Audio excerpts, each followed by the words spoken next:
देवेंद्र फडणवीसाभोवती भाजपाचं सगळं आणि महाराष्ट्राचं बहुतांश राजकारण केंद्रित होत असताना आपल्याला दिसते.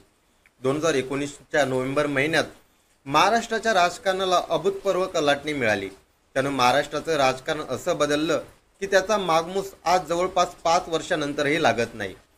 सत्तेच्या पाटावरचा असा खेळ महाराष्ट्राने कधीही पाहिला नव्हता. पण या खेळामध्ये देवेंद्र फडणवीस आणि त्यांचं राजकारण पुरतं बदललं का, हा प्रश्न इथं महत्त्वाचा आहे. चला जाणून घेऊया या व्हिडिओच्या माध्यमातून. विधानसभा एकत्र लढूनही शिवसेनेने मुख्यमंत्री पदाच्या मुद्द्यावरून भाजपासोबत निकालानंतर सरकार स्थापन करण्यास नकार दिला. उद्धव ठाकरे यांनी शरद पवार आणि काँग्रेस यांच्यासोबत महाविकास आघाडीची स्थापना केली. या रचनेची कल्पना त्या अगोदर महाराष्ट्रात कोणीही केली नव्हती. 105 आमदार असूनही आणि महायुतीला स्पष्ट बहुमत असूनही भाजपा सत्तापासून दूर राहणार हे जवळपास स्पष्ट झाले होते. त्या स्थितीत अनेक दशकांच्या अंतरानंतर महाराष्ट्रात 5 वर्षाचा कार्यकाळ पूर्ण करून सलग दुसरी टर्म मुख्यमंत्री म्हणून मिळू शकणारे देवेंद्र फडणवीस एक नवा डाव खेळले. कुणाच्याही ध्यानीमनी नसताना 23 नोव्हेंबर 2019च्या सकाळी फडणवीसांनी मुख्यमंत्री म्हणून आणि अजित पवारांनी उपमुख्यमंत्री म्हणून शपथ घेतली.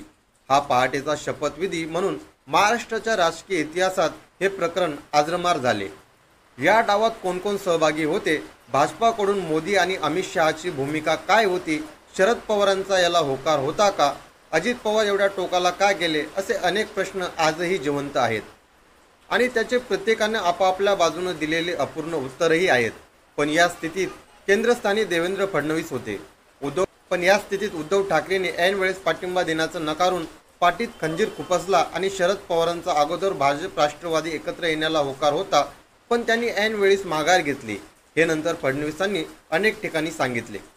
राजकारणात परिस्थितीनुसार ताकद दाखवण्यासाठी असे डाव खेळले जातात, असंही त्यांचे समर्थक सांगत राहिले.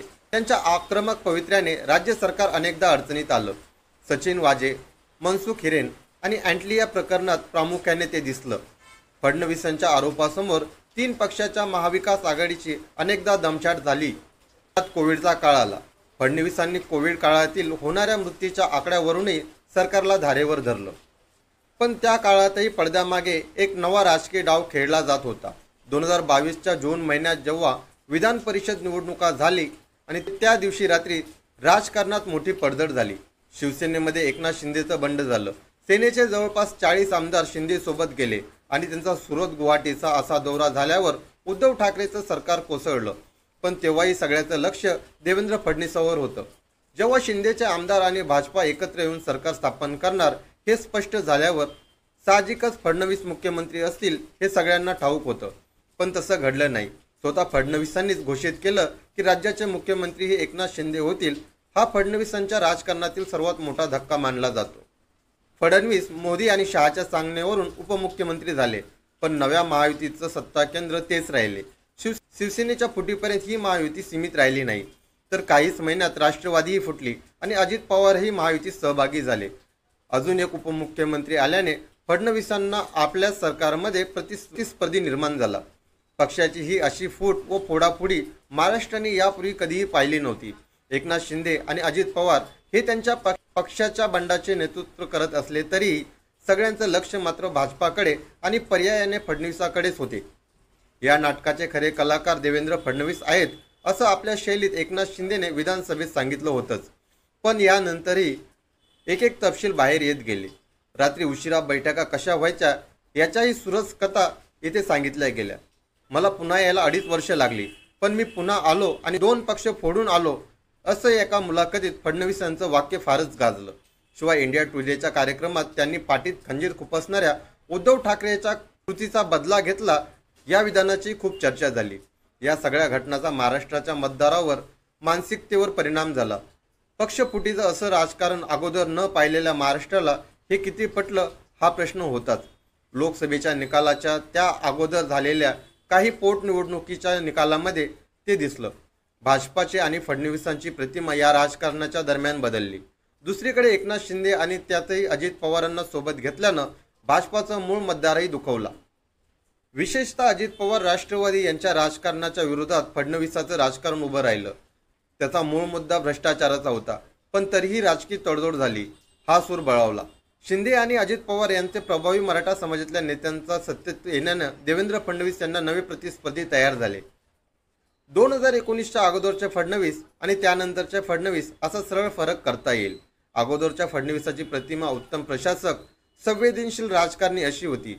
पण 2019च्या निवडणूक जवळ आल्यानंतर इतर पक्षातील लोक भाजपात येऊ लागले आणि ही प्रतिमा बदलली. ज्यांच्या विरोधात एवढं राजकारण केलं त्यांनाच सत्तेत सोबत घ्यावे लागले, त्यामुळे त्यांची प्रतिमा मलिन होत गेली. पुढे विरोधी पक्षात गेल्यानंतर जे आक्रमक धोरण फडणवीस आणि भाजपाने घेतलं हे राजकीय शहाणपण होतं का, हाही प्रश्न आहेच. उरलेल्या 2.5 वर्षासाठी सरकार घालवण्यापेक्षा संयम दाखवायला हवा होता का? त्यामुळे झालं असं की वैचारिक भूमिका उद्धव ठाकरेंनी बदललेली होती. ते खरं विलन व्हायला पाहिजे होते, पण जी आक्रमकता आणि डावपेच फडणवीसांनी खेळले त्यामुळे उलटं झालं. गेल्या वर्षभरातल्या मराठा राजकारणातही फडणवीस विलन ठरले. मराठा ओबीसी अशा वादात ते टार्गेट झाले. वास्तविक त्यात केवळ त्यांच्याकडे बोट दाखवण्याचं काही कारण नव्हतं, पण चूक अथवा बरोबर काही असलं तरी त्यांची अडचण झाली, असे देशपांडे सांगतात.